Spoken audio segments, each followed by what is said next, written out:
నమస్కారము. 2025 దసరా పండగల సందర్భంగా వచ్చిన సెలవుల్లో ఒక 6 డేస్ ఉపయోగించుకుంటూ మహాబలేశ్వర్ వెళ్ళొద్దామని ప్లాన్ చేశాము. ఈ మహాబలేశ్వర్ పూణేకి 125 కిలోమీటర్ల దూరంలో ఉంటుంది.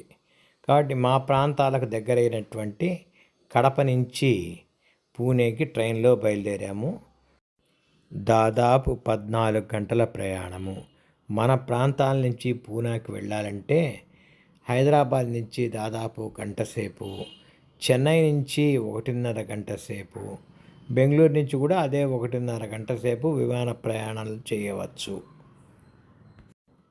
మహాబలేశ్వర్కి రైలు లేనందువలన ఫ్లైట్లో వచ్చినా రైలులో వచ్చినా పూణే దిగి పూణే నుంచి 125 కిలోమీటర్లు రోడ్డు మార్గాన చేరుకోవాల్సి ఉంటుంది.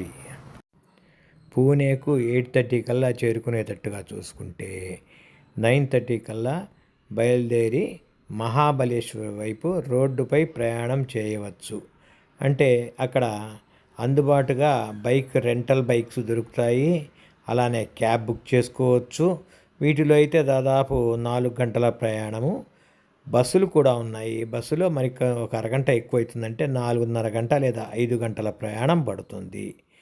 పూణే నుంచి బయలుదేరిన తర్వాత ఒక గంట తర్వాత ఇలా రోడ్డు బాగా ట్రంక్ రోడ్డు, ఇది ముఖ్యంగా ముంబై వైపు వెళ్తున్నటువంటి రోడ్డు, చాలా విశాలంగా ఉంటుంది. ప్రయాణం కూడా చాలా ఆహ్లాదకరంగా ఉంటుంది. ఇలా రోడ్డుపై వెళ్తుంటే మనకు నెమ్మదిగా ఫారెస్ట్ స్టార్ట్ అవుతుంది. ముఖ్యంగా ఇక్కడికి వెళ్ళడానికి అక్టోబర్, నవంబర్, డిసెంబర్లో చాలా బాగుంటుంది. దీన్ని కత్రాజ్ టన్నల్ అని అంటారు. ఇది పూణే నుంచి ముంబై వైపు వెళ్ళేటప్పుడు ఈ టన్నల్ ద్వారా ప్రయాణించవలసి ఉంటుంది. ఇది ముఖ్యంగా సహ్యాద్రి పర్వతాలు లేదా పడమటి కనుమలుగా మనం చెప్పుకోవచ్చు. ఇలా టన్నల్ ద్వారా ప్రయాణిస్తూ వాయ్ అనేటువంటి ప్రాంతాన్ని చేరుకుంటాము. ఇక్కడి నుంచి ట్రంక్ రోడ్డు నుంచి డీవియేట్ అయ్యి 30 కిలోమీటర్లు పూర్తిగా అడవుల్లో ప్రయాణిస్తూ మనము మహాబలేశ్వర్ చేరుకుంటాము. చూడండి, ఈ ప్రయాణ మార్గం మొత్తం కూడా చాలా దృశ్యాలు ఉంటాయి. ఈ వెళ్ళేటప్పుడే మనము మహాబలేశ్వర్లో దాదాపు 2 లేదా 3 రోజులు తిరగగలిగినన్ని ప్రాంతాలు ఉన్నాయి. కాబట్టి పూణే నుంచి వెళ్ళేటప్పుడే ఒక రూట్లో కొన్ని ప్రాంతాలని చూసుకుంటూ ముందుకు వెళ్ళే విధంగా మనము డ్రైవర్కి చెప్తే ఆ ప్రదేశాల్లో ఆపుతాడు. సాధారణంగా క్యాబ్ అయితే 2,500 తీసుకుంటున్నాడు. బస్సులో అయితే 150 రూపాయల టికెట్టు. సో ఇలా వెళ్తూ ఈ 2,500కి పూణే నుంచి మహాబలేశ్వర్ డ్రాప్. అలా కాకుండా మనకు మొత్తం కూడా చూపించి పూణేకు మనల్ని తీసుకొచ్చే విధంగా మనము మాట్లాడుకుంటే దాదాపు 7 నుంచి 8,000 లోపల కారు లాంటివి, లేదా అంటే దాదాపు 4-5 మంది ప్రయాణించడానికి సరిపోయిన వాహనానికి 7-8,000తో మనము టూర్ని పూర్తి చేసుకోవచ్చు. ఇక్కడ నేలలు చూడండి ఎంత సస్యశ్యామలంగా ఉన్నాయో. మనం వెళ్తున్న మార్గమే ఎంత అద్భుతంగా ఉంటుంది. ఇక్కడ ఒక చోట కాసేపు ఆపుకొని అక్కడ వ్యూ పాయింట్ ఉంటే ఆ వ్యూ పాయింట్ ద్వారా కాసేపు ఎంజాయ్ చేశాం. సన్నగా వర్షం పడుతున్నది. దాదాపు సంవత్సరానికి 6 నెలలు ఇలా వర్షం పడుతూనే ఉంటుంది. కాబట్టి ముఖ్యంగా ఆగస్టు, సెప్టెంబర్లో కనుక వెళ్తే హెవీ రెయిన్స్ వల్ల లొకేషన్స్ చాలా అద్భుతంగా ఉంటాయి. కానీ ఇలా దూరంగా ఉండే ప్రాంతాలు, పెద్ద వ్యూస్ మనకు కనబడవు. పూర్తిగా ఫాగ్ ఫామ్ అయ్యి మొత్తం తెల్లగా మబ్బు గమ్మినట్టుగా ఉంటుంది. కాబట్టి ముఖ్యంగా సెప్టెంబర్, అక్టోబర్, నవంబర్ ఈ సీజన్లో కనుక వెళ్తే వర్షాలు ఉన్నా కూడా కొద్దిగా ఉంటుంది. ఏదో టైంలో పడుతూనే ఉంటుంది. అయితే మిగిలిన టైం అయినా మనం ఇలా ప్రకృతిని చూస్తూ ఎంజాయ్ చేయొచ్చు. ఇది మేము తీసుకున్నటువంటి కారు, దానికి సంబంధించినటువంటి నెంబర్ మేము రికార్డ్ చేసి పెట్టుకున్నాం. ఈ ప్రదేశంలో అక్కడ మీకు దూరంగా కనబడుతున్నది కృష్ణా నది. ఈ మహాబలేశ్వర్ అనగానే గుర్తు రావాల్సింది ఇవి పడమటి కనుమలు లేదా సహ్యాద్రి పర్వతాలు అని కూడా అంటారు. ఇదే కృష్ణా నది యొక్క పుట్టుక స్థానము. వాస్తవంగా మహాబలేశ్వర్లో ఒక దేవాలయం ఉంది, కృష్ణామాయి మందిర్ అని. అది తర్వాత చూపిస్తాను. అక్కడ ఒక చుక్క నీటితో ప్రారంభమైనటువంటి కృష్ణానది ఇలా విస్తరిస్తూ మన ఆంధ్రాలోకి వచ్చేటప్పటికి ఒక పెద్ద నదిగా, జీవనదిగా పరిణమించి మనకు సంవత్సరం మొత్తము త్రాగునీటిని, సాగునీటిని అందిస్తున్నది అంటే మనకు ఆశ్చర్యం కలగక మానదు. చూడండి ఎలా ఉందో. అంతా కూడా వింటర్లో అయితే పూర్తిగా ఫాగ్ ఫామ్ అయ్యి ఏమీ కనిపించే అవకాశం ఉండదు. ఎండల కాలం అంత అందుబాటు కాదు ఇక్కడ. పైగా ఇంకోటి ఏంటంటే, ముఖ్యంగా సెకండ్ సాటర్డే సండేల టైంలో ఇక్కడికి వస్తే కనీసం లాడ్జ్ కూడా దొరికే అవకాశం ఉండదు అని గుర్తుపెట్టుకోండి. మిగిలిన ఇతర టయాల్లో వస్తేనే బెటర్. ఇలా మహాబలేశ్వర్, పంచగనీల మధ్య పార్సీ పాయింట్ ఉంది. పార్సీ పాయింట్ నుంచి ఈ పంచగని ఇది కూడా మంచి లుకింగ్ స్పాట్ అన్నమాట. చూడండి చెట్లు ఎలా కొండ నుంచి విస్తరించి ఉన్నాయో. ఇక్కడ నుంచి చూస్తే లింగమాల వాటర్ ఫాల్స్, ఇక్కడ చాలా దూరంగా ఉండేటువంటి వాటర్ ఫాల్స్ ఇది. అక్కడికి పోవడం చాలా కష్టము, కానీ వీలైనంత మటుకు మీకు జూమ్ చేసి చూపిస్తాను. అదే లింగమాల వాటర్ ఫాల్స్. ఈ ప్రాంతంలో దాదాపు సంవత్సరానికి 6 నెలలు వర్షం పడుతూనే ఉంటుంది. కాబట్టి ఎప్పుడు తడిగా ఉండటము, ఇలా వాటర్ ఫాల్స్ పడుతూ ఉండటము జరుగుతూనే ఉంటుంది. ఆ దూరంగా కనబడుతున్నదే లింగమాల వాటర్ ఫాల్స్. చూడండి, దాన్ని జూమ్ చేయడానికి ట్రై చేస్తున్నాను. నీళ్ళు చూడండి ఎంత బాగా పడుతున్నాయో. అక్కడికంటూ వెళితే ఇంకా ఎంతో గొప్పగా ఉంటుంది. కాకపోతే అక్కడికి పోవడానికి అవకాశం దాదాపు లేదు. ఎవరన్నా స్థానికులు నడుచుకుంటూ పోవడమే. పైన మహాబలేశ్వర్ టౌన్షిప్. చూడండి, కొండ ఎత్తుల నుంచి నీళ్లు అలా జలజల కింద రాలుతూ పడుతున్నాయి. ఎంతో అద్భుతమైనటువంటి దృశ్యం. ఇలాంటి వాటర్ ఫాల్స్ చాలానే కనబడతాయి. ఎందుకంటే ఎప్పుడు వర్షాలు పడుతూనే ఉన్నాయి కాబట్టి అలా వాటర్ ఫాల్స్ ఉండనే ఉంటుంటాయి. దీనిని మ్యాప్రో గార్డెన్స్ అంటారు. చాలా అద్భుతంగా ఉంది. లోపలికి వెళ్ళి చూద్దాం పదండి. మేము వెహికల్ని అక్కడ పార్కింగ్లో ఆపాము. ఈ ఎంట్రన్స్ నుంచి లోపలికి వస్తుంటే చాలా అద్భుతంగా ఉంది. దాదాపు సన్నగా వర్షం పడుతున్నందువల్ల బాగా ఫాగ్ ఫామ్ అయ్యే ఉంది. కాబట్టి నిజంగా చెప్పాలంటే ఇదేదో స్వర్గంలాగా కనబడుతున్నది. చూడండి ఎంత అద్భుతంగా ఉందో. ఈ మ్యాప్రో గార్డెన్స్ చుట్టూ స్ట్రాబెర్రీ తోటలు ఉన్నాయి. కాబట్టి స్ట్రాబెర్రీని ఉపయోగించి వివిధ రకాల జ్యూసులు, అనేక రకాల శాండ్విచ్లు, బర్గర్లు వంటి ఫాస్ట్ ఫుడ్స్ ఇక్కడ బాగా అందుబాటులో ఉన్నాయి. ఒక ఫ్యామిలీగా వచ్చి ఇక్కడ సరదా చేయవచ్చు. ఎందుకంటే ఇక్కడ అందరికీ కావాల్సిన అన్ని రకాల ఐటమ్స్ అందుబాటులో ఉన్నాయి. అలా ఫుడ్ కోర్ట్స్ ఉన్నాయి, సుందరమైన దృశ్యాలు ఉన్నాయి, చూడటానికి అనేక రకాలైనటువంటి వస్తువులు కూడా ఇక్కడ అందుబాటులో దొరుకుతున్నాయి. షాపింగ్ కూడా కొద్దిగా చేయవచ్చు. ఈ ఏరియా ముఖ్యంగా పెద్ద నగరాలైనటువంటి ముంబైకి, పూణేకి అందుబాటులో ఉన్న ప్రాంతాలు కాబట్టి ముఖ్యంగా వీకెండ్స్లో ఇక్కడ చాలామంది ఉంటారు. కాబట్టి మహాబలేశ్వర్ ఏరియాలో మనకు లాడ్జెస్ దొరకటం కూడా చాలా కష్టమవుతుంది. ఇక్కడ చూడండి అన్ని రకాల వయసుల వ్యక్తులు బాగా సరదా చేస్తున్నారు. ఈ గార్డెను అలా ముందుకు వెళ్తే కొండ అంచుల దాకా వెళ్తుంది. ఇది ఫుడ్ కోర్ట్స్, అనేక రకాలైనటువంటి ఆహార పదార్థాలు ఉన్నాయి.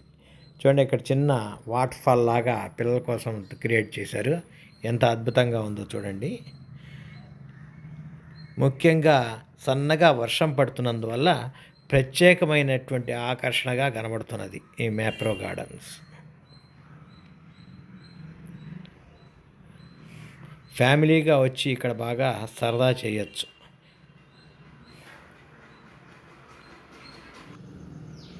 ఇక్కడ గార్డెన్ని దాదాపు 2 లేదా 3 గంటలు అలా ప్రశాంతంగా చూడవచ్చు. అలా కొంచెం దూరంగా వెళ్తే కొండ అంచుల దాకా వెళ్తుంటాము. వ్యూ పాయింట్స్ ఉంటాయి. చూడటానికి అద్భుతంగా ఉంటుంది. కాబట్టి ఇక్కడికి వచ్చిన వాళ్ళు సరదాగా ఎంజాయ్ చేయాలి అంటే కనీసం 3 రోజుల ప్లాన్తో రావాలి. దాదాపు ఇక్కడ 6 రూట్లు ఉన్నాయి. ఒక్కొక్క రూటుకు ఒక్కొక్క 3 లేదా 4 గంటలు వెచ్చించే విధంగా ఉంటుంది. ఈ 6 రూట్లు కూడా మీకు తర్వాత చూపిస్తాను. నెక్స్ట్ మనం ఇంకా వాస్తవంగా మహాబలేశ్వర్ వెళ్ళలే. మహాబలేశ్వర్ వెళ్ళే దారిలోనే ఇవి చూసుకుంటూ వెళ్తున్నాం అన్నమాట. అక్కడ దూరంగా స్ట్రాబెర్రీ తోటలు కూడా ఉన్నాయి. కాకపోతే ఇది స్ట్రాబెర్రీ సీజన్ కాదు కాబట్టి ఆ గార్డెన్లోకి వెళ్ళడానికి కుదరలే. ఇది ఎలిఫెంట్స్ వ్యూ పాయింట్. వర్షం పడుతున్నందువల్ల సరిగా కనబడలేదు. ఒక్క 2 నిమిషాల గ్యాప్లో అక్కడ సన్నగా పడే వర్షం తగ్గడం వల్ల మనకు ఇలా స్పష్టంగా కనబడుతున్నది.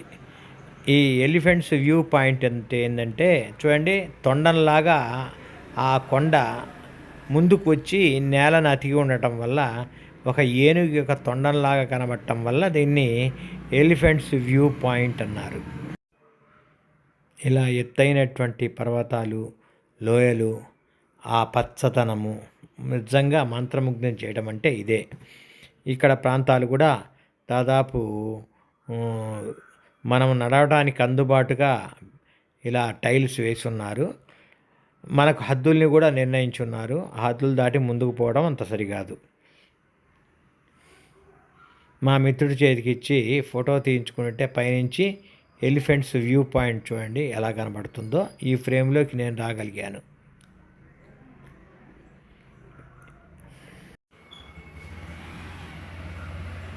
ఈ ఎలిఫెంట్స్ వ్యూ పాయింట్ ఇది ఒక ప్రత్యేకమైన ఆకర్షణ. అయితే కాస్త నడిచే ఓపిక ఉండి ఇక్కడికి రావాలా. ఎందుకంటే ఎంత వెహికల్ని ఏర్పరచుకున్నా కొంత దూరం అయితే వెహికల్లో రాగలము, రోడ్డు మీద దాకా వెహికల్లో రాగలము. రోడ్డు దాటి ఇలా పక్కకు నడుచుకొని వస్తేనే ప్రకృతి యొక్క అందం మనకు నిజంగా ఇక్కడ కనబడుతుంది.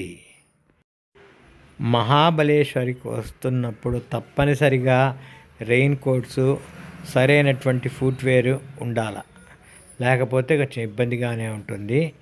ఎక్కువగా వర్షాలు పడుతున్నందువల్ల ఇక్కడ లీచెస్ లేదా జలగల్ లాంటివి ఉండే అవకాశం ఉంది కాబట్టి వాటికి సంబంధించిన జాగ్రత్తలు కూడా మనం తీసుకోవాలి. చూడండి వాటర్ ఎలా ప్రవహిస్తున్నదో. సన్న అలాంటి సెలయేళ్ళులాగా ఇక్కడ అనేకం ఇక్కడ ప్రవహిస్తూనే ఉంటాయి. మనము వెళ్ళి ముందుకు చూసిన చోట ప్రతి చోట ఇలాంటివి ఒక 20-30 మీటర్లకు చిన్న కాలువలు లాంటివి ప్రయాణిస్తూనే ఉంటాయి. ఇది ఒక సరదా. చూడండి ఈ బైక్ మీద 3 లేదా 4 కూర్చొని అలా ఫోటో తీయించుకోవడానికి మాత్రమే. ఫోటో దాకానే అనుకోండి ఇది. నెక్స్ట్ మనం ఎకో పాయింట్కి వెళ్తున్నాము. ఎకో పాయింట్ అంటే ఇక్కడ నిల్చొని గట్టిగా అరిస్తే, ఇదిగోండి ఇక్కడ చూడండి ఇదే, ఇక్కడి నుంచి గట్టిగా అరిస్తే మనకు మన ప్రతిధ్వని మనకు వినబడుతుంది. అందుకనే దీన్ని ఎకో పాయింట్ అన్నారు. చూడండి పూర్తిగా ఫాగ్ ఫామ్ అయినందువల్ల మేఘంలాగా తెల్లగా కనబడుతున్నది, కానీ లోయ సరిగ్గా కనబడటం లేదు. అయితే అదృష్టం ఏంటంటే కొంత మటుకు కనబడుతున్నది. పూర్తిగా ఫాగ్ ఫామ్ అయింటే అసలు చూపించగలిగే అవకాశమే ఉండేది కాదు. కొంచెం జూమ్ చేసి చూపిస్తున్నాను చూడండి. ఆ దూరంగా కృష్ణా నది కనబడుతున్నది. ఇదిగోండి నీటికి సంబంధించినటువంటి ఆనవాళ్ళు. చాలా లోతైన లోయ.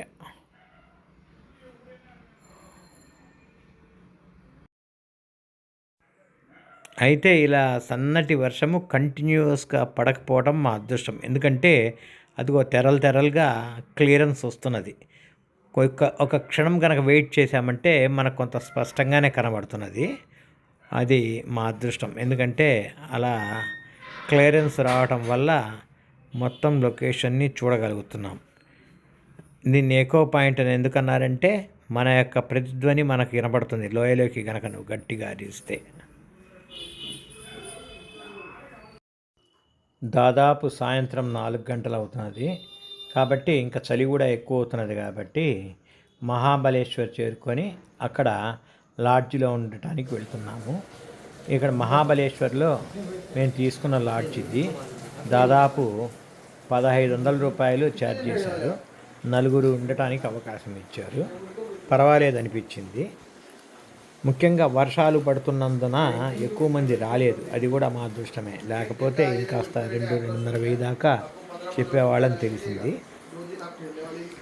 బయట తలుపు తీస్తే చాలా చలిగా ఉంది. సన్నగా వర్షం పడుతున్నది. బయటికి వెళ్ళాలంటే కూడా బాగానే చూడండి. టాయిలెట్స్ కూడా పర్వాలే, బాగానే ఉంది. ఏం పెద్ద చెప్పుకోదగ్గట్టుగా గొప్పగా లేకపోయినా బాగలేదు అని మాత్రం అనిపించలేదు. ఈ మాత్రం రూము లేకపోతే నైట్కి ఉండటం కష్టం, చాలా చలిగా ఉంటుంది. కాబట్టి తప్పనిసరిగా రూమ్లో ఉండాల్సిందే. అసలు ముందు ఏ రూము రిజర్వేషన్ చేసుకొని పోవడమే మంచిది. తర్వాత రూమ్కి వెళ్ళిన తర్వాత టిఫిన్ చేయడానికి వచ్చాము. ఇది tiffin bill. Vegetarian tiffin hotel కూడా అందుబాటులో ఉంది. ఆ హోటల్కి వెళ్ళినప్పుడు అక్కడ అమ్మవారి మందిరాన్ని చూచాము. రాత్రి 11 అయినప్పటికీ కూడా అంత చలిలో కూడా భక్తులు బాగా డెడికేటెడ్గా అమ్మవారికి సంబంధించినటువంటి ఆ కార్యక్రమాల్లో పాల్గొంటూ పాటలు పాడుతూ భజనలు చేయటం అనేది మాకు ఆశ్చర్యాన్ని కలిగించింది. ఇంతటితో మా మొదటి రోజు యాత్రని పూర్తి చేసుకున్నాము. నెక్స్ట్ డే లేదా మరుసటి రోజు అతి ముఖ్యమైన ప్రదేశాలైన ప్రతాప్గఢ్ ఫోర్టు, కృష్ణమాయి మందిరము, మహాబలేశ్వర్ దేవాలయము ఇవన్నీ చూడటానికి సిద్ధమయ్యాము. పొద్దున్నే ఎర్లీగా స్టార్ట్ అయితే ఇవన్నీ కవర్ చేసి నైట్కు పూణే చేరుకోగలిగిన ప్లాన్తో ఉన్నాము. ఈ విధంగా మా యొక్క ఈ మొదటి రోజు ప్రయాణాన్ని పూర్తి చేస్తున్నాను. అందరూ కొరకు పార్ట్ 2 చూడండి. మీకు వీడియో నచ్చితే లైక్ చేయండి, షేర్ చేయండి, సబ్స్క్రైబ్ చేయండి. జై హింద్.